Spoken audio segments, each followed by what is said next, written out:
Halo Bapak Ibu, Saudara-saudari sekalian. Bersama saya lagi Chandra Teja dari channel Kristen Ngakunya. Channel yang membahas kekristenan yang murni, terbebas dari klinik dan pemahaman yang melenceng. Bagi Anda yang belum subscribe channel saya, silakan subscribe channel saya. Tekan loncengnya agar Anda dapat notifikasi setiap kali saya mengupload video-video saya. Oke, pada kesempatan kali ini saya akan membahas lagi mengenai Kristen Persepuluhan bagian ke-28. Besok adalah bagian yang terakhir atau yang ke-29. Pada kesempatan kali ini saya akan membahas pendapat beberapa hamba Tuhan yang saya rangkum menjadi satu kesatuan. Ya kira-kira 10 alasan lah gitu ya, mengapa para hamba Tuhan ini mengajarkan Anda untuk mengembalikan persepuluhan. Ya, saya rangkum dari beberapa hamba Tuhan yang saya pernah dengar. Dia bilang, inilah kira-kira alasan-alasan mengapa Anda harus mengembalikan persepuluhan. Ya, saya rangkum jadi satu. Yang pertama yang saya pernah dengar katanya, karena saya mengasihi Tuhan. Terdengar si rohani ya, karena saya mengasihi Tuhan. Jadi kalau Anda mengasihi Tuhan, Anda harus memberikan persepuluhan katanya. Ya, padahal tidak ada ayatnya. Tidak ada ayatnya jika Anda mengasihi Tuhan, maka Anda harus memberikan persepuluhan. Yang ada adalah jika Anda mengasihi Tuhan, Anda harus memperlakukan sesamamu manusia seperti engkau mengasihi dirimu sendiri, maka engkau itu juga mengasihi Tuhan. Bukan dengan memberikan uang. Ya. Lagi pula itu adalah persembahan yang diatur oleh hukum Taurat yang sudah dibatalkan oleh Tuhan itu sendiri. Jadi bagaimana bisa bilang kalau Anda mengasihi Tuhan, Anda harus memberikan persepuluhan. Berarti itu tidak benar. Oke? Kedua katanya, kalau Anda sadar bahwa yang Anda miliki itu semua dari Tuhan, maka Anda harus memberikan persepuluhan.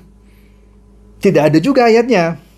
Ya, bagaimana bisa disimpulkan karena semua yang Anda punya itu dari Tuhan, memang pastilah ya semua itu langsung atau tidak langsung dari Tuhan.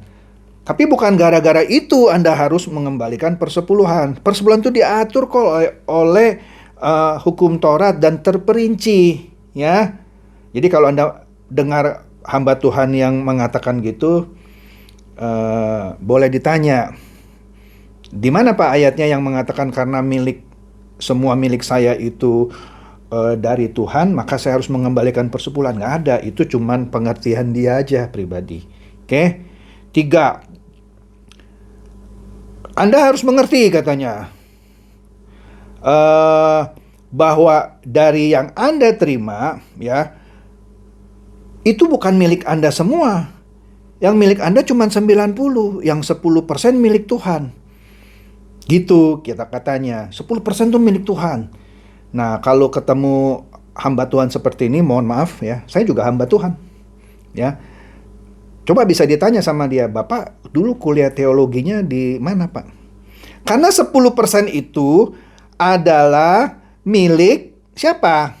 Orang Lewi, janda miskin, anak yatim, orang asing. Bahkan di persepuluhan tahun pertama dan tahun kedua, itu juga milik Anda yang harus Anda makan bersama-sama di pesta pondok daun. Sekarang pesta pondok daun juga sudah tidak ada. Jadi persepuluhan itu juga milik kita juga waktu tahun pertama dan tahun kedua ketika merayakan pesta pondok daun. Jadi Anda tanya, kapan Anda makan persepuluhan Anda? Nggak pernah kan? Anda salah. Gitu ya.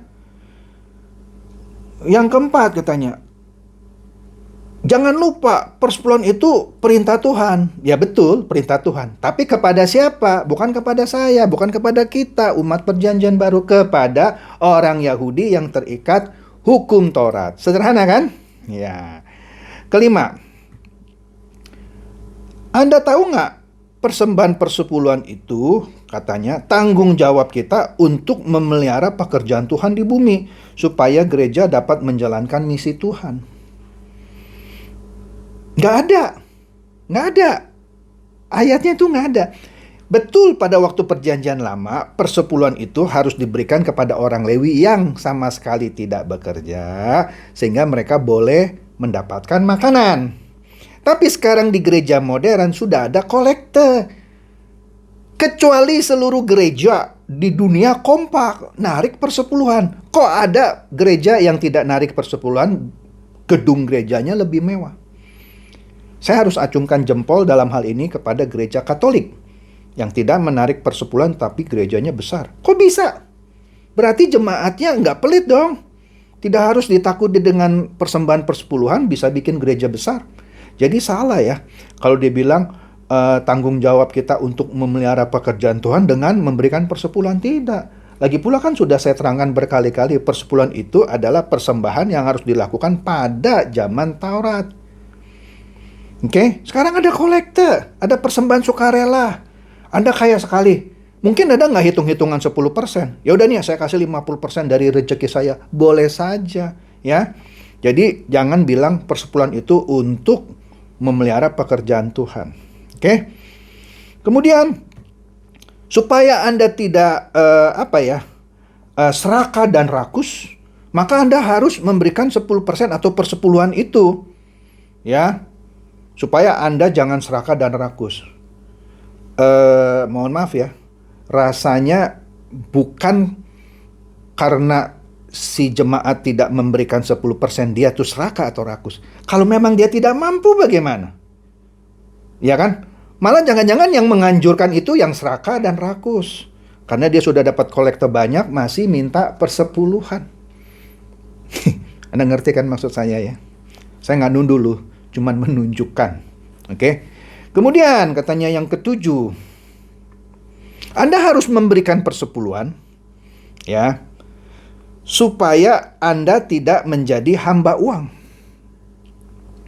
Di mana ya di Alkitab yang menyatakan kalau kita tidak memberikan persepuluhan, artinya kita menjadi hamba uang? Karena dari dulu yang namanya persepuluhan itu bukan uang. Pada zaman Taurat ada orang-orang yang menghasilkan uang. Siapa itu? Tabib seperti Lukas. Ya, tukang batu, tukang ukir-ukiran, tukang perak, tukang emas, tukang penyamak kulit, mendapat bayaran kan? Guru mendapat bayaran kan? Dari uang kan? Uang sudah ada pada zaman itu, jangan bilang lagi uang tidak ada ya. Uang sudah ada, tapi mereka memberikan persepuluhan nggak? Tidak, yang dituntut memberikan persepuluhan sekali lagi adalah para petani dan para peternak yang menghasilkan dari tanah Israel dan ternak-ternak yang dari Israel pula. Itu pun terbatas, lembu, sapi, kambing, domba. Anda kalau tidak berternak lembu, sapi, kambing, domba, misalnya berternak babi misalnya, apalagi tidak bisa babi diberikan sebagai persembahan persepuluhan karena babi haram menurut hukum Taurat, ya. Jadi jangan bilang bahwa kalau jemaat tidak memberikan persepuluhan, dia adalah hamba uang. Loh bagaimana dulu yang namanya tukang batu, tukang penyamak kulit, tabib, guru, dan lain-lain yang saya sudah sebutkan tadi, yang tidak memberikan persepuluhan karena memang dia tidak diatur untuk harus memberikan persepuluhan. Bagaimana? Bagaimana? Mereka hamba uang? Lah tidak. Bahkan di pesta Pondok Daun, mereka ikut berpesta. Mereka tidak bayar persepuluhan, tapi ikut berpesta, merayakan pesta Pondok Daun. Meski mereka tidak memberikan persepuluhan. Jadi bagaimana bisa membuat satu ajaran gitu, kalau Anda tidak memberikan persepuluhan, artinya Anda hamba uang? Ya nggak tepat dong, ya. Saya suka agak geli juga gitu ya mendengarkan pengajaran seperti ini. Kemudian katanya yang nomor 8. Anda harus memberikan persepuluhan supaya Anda tidak menipu Tuhan seperti yang ada di Malaki 3 ayat 8. Kan saya sudah terangkan kan yang sebelumnya kan. Kalau mau baca kitab Malaki, baca dulu dari Malaki 1 dan 2. Jangan langsung Malaki 3 ayat 8, 9, atau 10-nya. Kenapa? Karena di Malaki 1 dan Malaki 2 diterangkan bahwa yang ditegur oleh Malaki itu para imamnya dulu. Yang justru rakus dan manipulatif, koruptif. Kenapa? Dia memberikan persembahan persepuluhannya, yaitu begini. Pertama kali persepuluhan dikumpulkan oleh orang Lewi. Kemudian orang Lewi ini memberikannya lagi 1/10 kepada imam. Imam kemudian harus membakar sebagiannya itu untuk Tuhan. Nah, imam ini ketika menyembeli dan segala macam mempersembahkannya kepada Tuhan, dipilih yang binatang-binatang yang cacat, yang buta, yang pincang, yang sebenarnya tidak boleh, tapi yang tambun dimakan sama dia. Harusnya yang tambun, yang bagus-bagus itu untuk Tuhan. Ya, maka umat melihat, wah, imamku ini korup, makanya aku nggak mau kasih lagi lah persepuluhan, kira-kira begitu. Maka Malaki marah kepada siapa? Marah kepada imamnya dulu. Malaki 1 dan 2 Anda baca sendiri ya.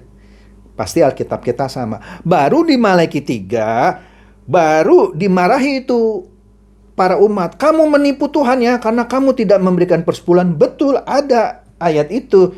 Tapi itu dimarahi, yang dimarahi maksud saya adalah umat yang waktu itu membangkang. Yang memang mereka harus memberikan persepuluhan secara hukum Taurat.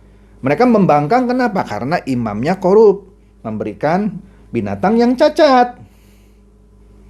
Ya, tapi bukan untuk kita yang sudah dibebaskan dari kutuk hukum Taurat. Jadi jangan lagi melabelkan orang yang tidak memberikan persepuluhan itu menipu Tuhan. Jangan-jangan Anda yang sedang menipu jemaat, gitu ya. Kemudian 9 katanya, agar saya dapat belajar setia dengan perkara kecil. Ini kan bisa-bisaan aja kan ditambah-tambahin ya. Anda harus memberikan persepuluhan agar Anda setia dengan perkara kecil. Setia terhadap perkara kecil ini untuk umat perjanjian baru bukan lagi diukur dengan persepuluhan. Bukan. Anda misalnya membantu orang sedang kesusahan, membantu orang yang sedang tersesat, itu kan hal-hal kecil gitu. Jangan dibalik gitu, persepuluhan itu adalah perkara kecil gitu. Dari mana gitu ya? Nggak ngerti saya. Oke. Kemudian yang terakhir katanya, Anda harus memberikan persepuluhan karena dengan demikian Anda berlatih untuk mengumpulkan harta Anda di surga. Ini kok jadi mengajarkan kekristenan seperti agama orang lain gitu ya. Yang untuk mengumpulkan harta di surga, misalnya dengan membakar uang-uangan. Ya, kalau ada agama yang melakukan itu, kita hormati. Karena mungkin dia percaya dengan membakar uang-uangan, itu dia akan mendapatkan uang itu kembali di surga. Ya, tapi kalau ini dibilang mengumpulkan hartamu di surga dengan memberikan persepuluhan, satu ayatnya juga tidak ada gitu ya. Kok jadi mundur kita atau mau meniru agama orang lain? Kalau agama orang lain itu kita hormati, tapi bukan berarti kita harus seperti itu. Dan tidak ada. Mengumpulkan harta di surga bukan dengan memberikan persepuluhan. Anda melakukan kebajikan, hal-hal yang sudah Tuhan firmankan, disitulah Anda mengumpulkan harta Anda di surga. Bukan dengan memberikan persepuluhan, itu artinya sama dengan mengumpulkan harta Anda di surga. Jadi hati-hati juga, ajaran-ajaran yang terdengar sepertinya rohani sebenarnya itu melenceng, ya. Jadi demikian saja bahasan saya mengenai apa yang saya pernah dengar mengenai inilah alasan-alasan Anda harus memberikan persepuluhan. Ya, semoga ini mencerdaskan dan mencerahkan. Silakan share video saya ini kepada teman-teman sahabat atau kerabat supaya mereka juga boleh tercerahkan. Shalom.